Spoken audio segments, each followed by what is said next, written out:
Pride, Prejudice, Witches and Dragons. Audio version. Chapter 1. The Invitation. It's a well-known fact that a noble dragon lord with a massive horde must be looking for a mate. At least, that's what the Fae believe. Witches don't really think about dragons, let alone their love lives. For witches, though capable of magic, aren't actually magical creatures. So, when the coven of Brynmur received an invitation to the Gathering of Starlight, an event strictly for Fae nobility, they were more than a little surprised. What started as a quiet evening in their tower quickly turned into something else entirely. A swirl of silver light flickered above their wooden table, the air crackling with ancient magic. Then, a piece of parchment appeared, floating in place. The youngest witch, Alice, reached for it, only for it to dart out of her grasp. "It has to be the eldest," she grumbled, crossing her arms. Elora, lounging near the hearth with an open book in her lap, raised a brow. "If it insists on formalities, it's already too Fae for my taste." With a sigh, she closed her book and reached out. This time, the parchment stayed put, allowing her to take it. Elegant, glowing script burned itself onto the page. "To the witches of Brynmur, by decree of the High Council of Avaloria, you are formally invited to attend the Gathering of Starlight at the court of Elderloom.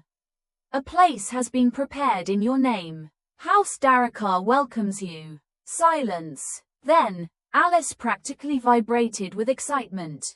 "The Gathering of Starlight, we actually got invited." Merowyn, the most outspoken of the coven, snatched the parchment from Elira's hands, scanning it with disbelief.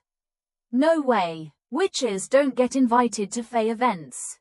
We don't belong there." "And yet," Elira said, "here we are." Merowyn's eyes gleamed. "Lord Dain of House Darakar will be there. The Dragon Lord himself, still unbonded, despite every noble Fae trying to win him over." Elira shrugged. "And?" Merowyn flailed. "And, Elira, he's the most powerful Dragon Lord alive. Their pair bonds literally shape the magic of Avaloria." "Pair bonds that have nothing to do with witches," Elira said. "The Fae, sure. Anyone with dragon blood, of course. But witches, no. We're barely tolerated as it is." Merowyn smirked. "Maybe that's about to change." Elira had no response to that. House Darakar's legacy was carved in stone. Lord Dain was duty-bound to continue an unbroken bloodline, one that strictly followed the old laws. He'd never consider a witch, no matter how powerful she was. Not that she wanted to be considered. The Gathering of Starlight would come and go, just as it always did.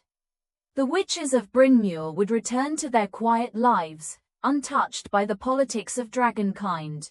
And yet, as the parchment dissolved into mist, Elira couldn't shake the feeling that something had already shifted. Whether she liked it or not, her world was about to change.